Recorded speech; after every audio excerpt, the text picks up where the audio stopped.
गुरु प्यारी साध संगत जी, प्रेम से बोलिए धन निरंकार जी। आशा करती हूँ सतगुरु माता जी की कृपा आप सभी पर होगी और आप सभी बहुत अच्छे होंगे। आज फिर से हाजिर हूँ मैं एक बार फिर आप सभी के लिए एक नई साखी लेकर। और आज की साखी सभी गृहिणियों को समर्पित है। तो चलिए आज की साखी सुनते हैं। साध संगत जी, एक गृहिणी थी। वो रोजाना की तरह फिर से ईश्वर का नाम लेकर उठी थी। फिर वो रसोई घर में आई और चूल्हे पर उसने चाय का पानी चढ़ाया। फिर अपने बच्चों को नींद से जगाया ताकि वो स्कूल के लिए तैयार हो सके। कुछ ही पलों में वो गृहिणी अपने सास ससुर को चाय बनाकर दे आई। फिर बच्चों का नाश्ता तैयार किया और इसी बीच उसने अपने बच्चों को स्कूल ड्रेस भी पहनाई। फिर बच्चों को नाश्ता कराया। पति के लिए दोपहर का टिफिन बनाना भी जरूरी था। इसी बीच बच्चों के स्कूल का रिक्शा आ गया और वो बच्चों को रिक्शा तक छोड़ने चली गई। वापिस आकर पति का टिफिन बनाया और फिर मेज से जूठे बर्तन साफ किए। इसी बीच पति देव की आवाज आई कि मेरे कपड़े निकाल दो। अब पति देव के ऑफिस जाने के लिए कपड़े निकाल दिए गए। अभी पति के लिए उनकी पसंद का नाश्ता तैयार करके टेबल पर लगाया ही था कि छोटी ननद आई और ये कहकर गई कि भाभी, आज मुझे कॉलेज जल्दी जाना है, मेरा भी नाश्ता लगा देना। कि तभी देवर की भी आवाज आई कि भाभी, नाश्ता तैयार हो गया क्या? तब वो गृहिणी सभी से कहने लगी कि नाश्ता तैयार है। उसके पति और देवर ने नाश्ता किया और अखबार पढ़कर अपने ऑफिस के लिए निकल चले।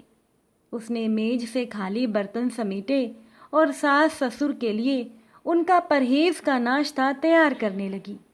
दोनों को नाश्ता कराने के बाद फिर से बर्तन इकट्ठे किए और उनको भी रसोई घर में लाकर धोने लगी। इसी बीच सफाई वाली भी आ गई थी।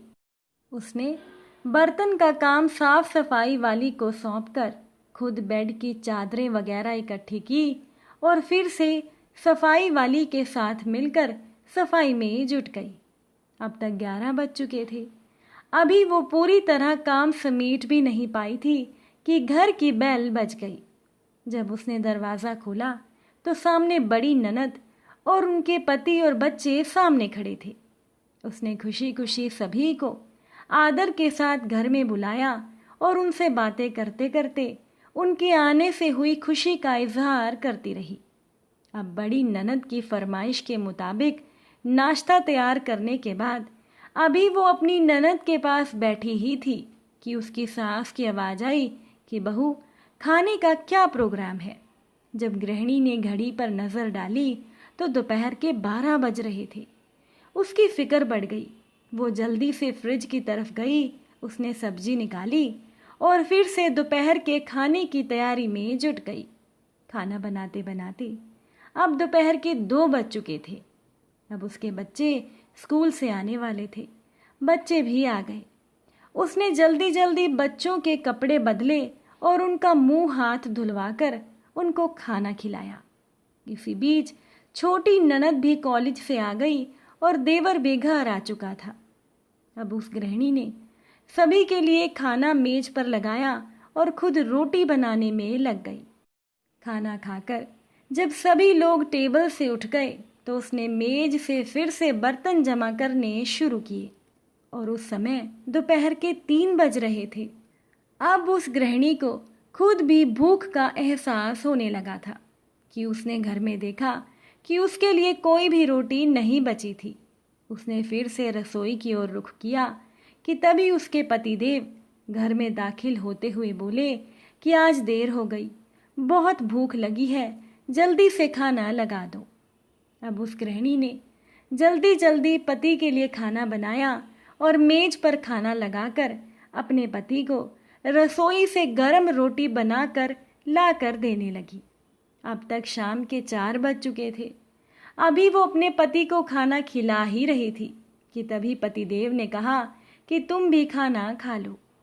उसने हैरत से पति की तरफ देखा तो उसे ख्याल आया कि आज मैंने सुबह से कुछ खाया ही नहीं।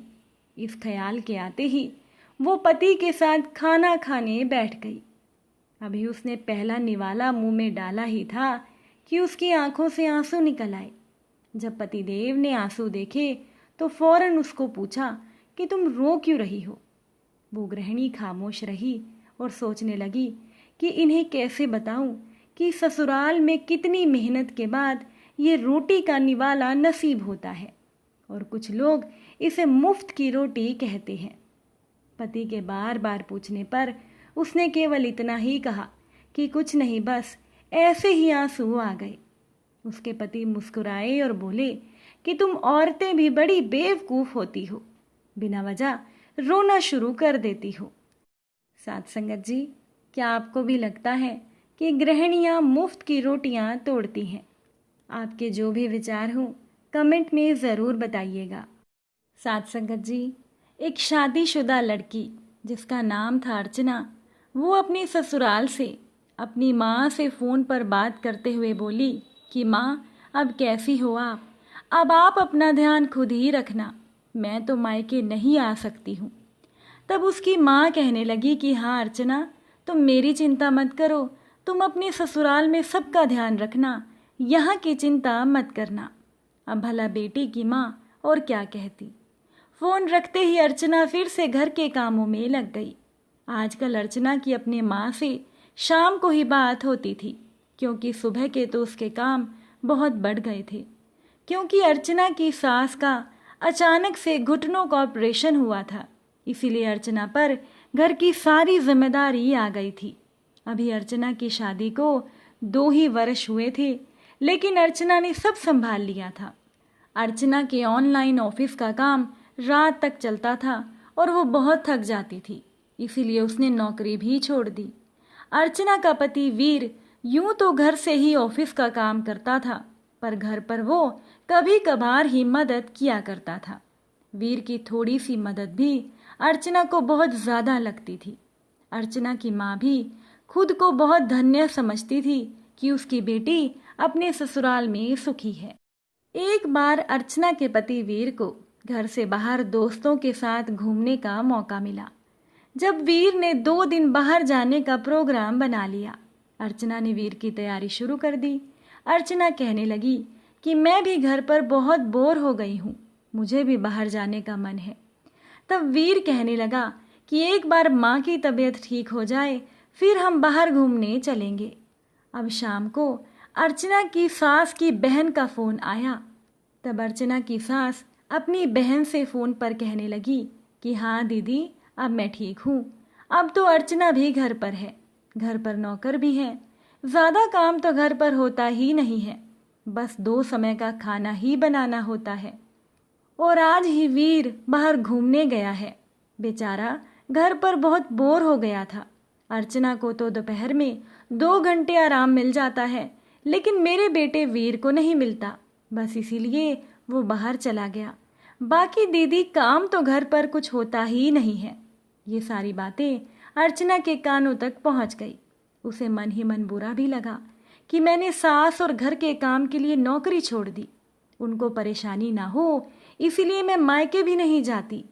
अर्चना सोचने लगी कि उसके पति वीर को तो शनिवार और रविवार मिलता है, तब तो वो दोस्तों के साथ बाहर जाते हैं, सुबह देर से उठते हैं और मुझसे मनपसंद खाना बनवाते हैं, लेकिन मुझे तो कोई भी दिन फ्री नहीं मिलता।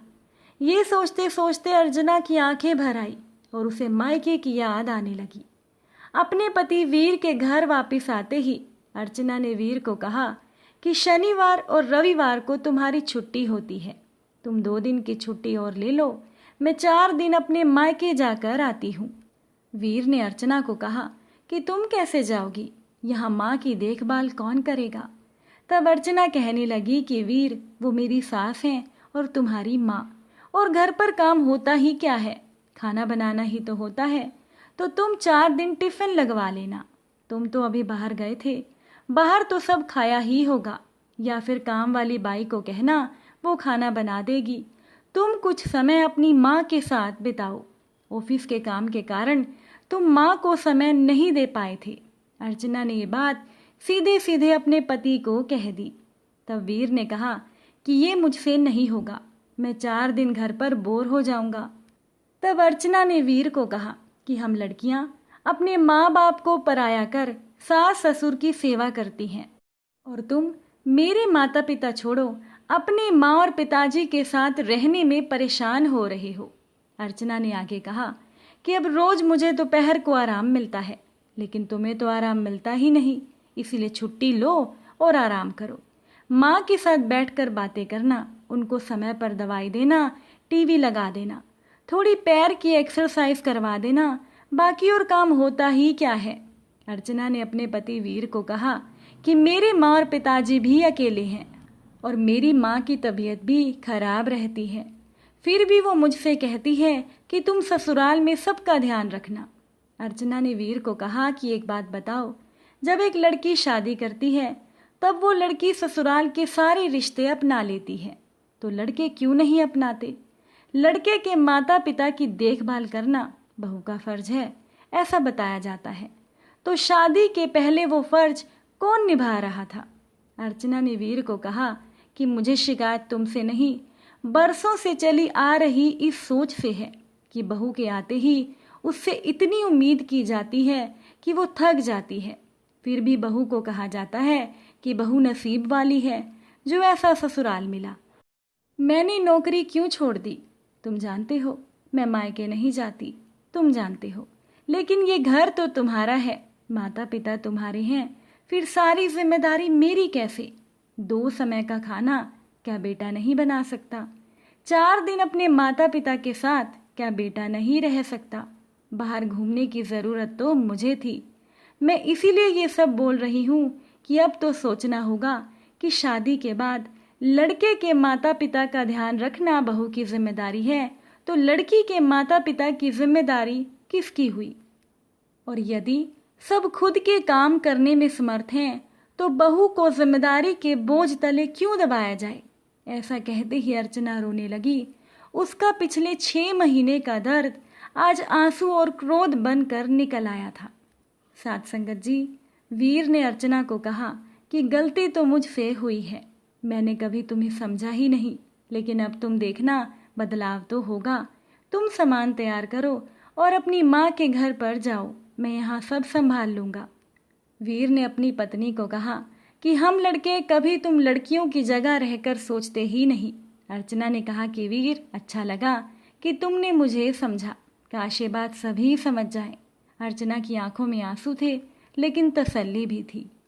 साथ संगत जी, शादी के बाद बहू ससुराल वालों की सेवा करे, ये तो उसका फर्ज है, लेकिन घर के बाकी सदस्यों को भी अपने फर्ज समझने चाहिए। इस बारे में आपकी जो भी राय होगी कमेंट द्वारा ज़रूर बताइएगा। फिर से मुलाकात होगी आपसे एक नई साखी के साथ। साथ संगत जी प्यार से कहना, धन निरंकार जी।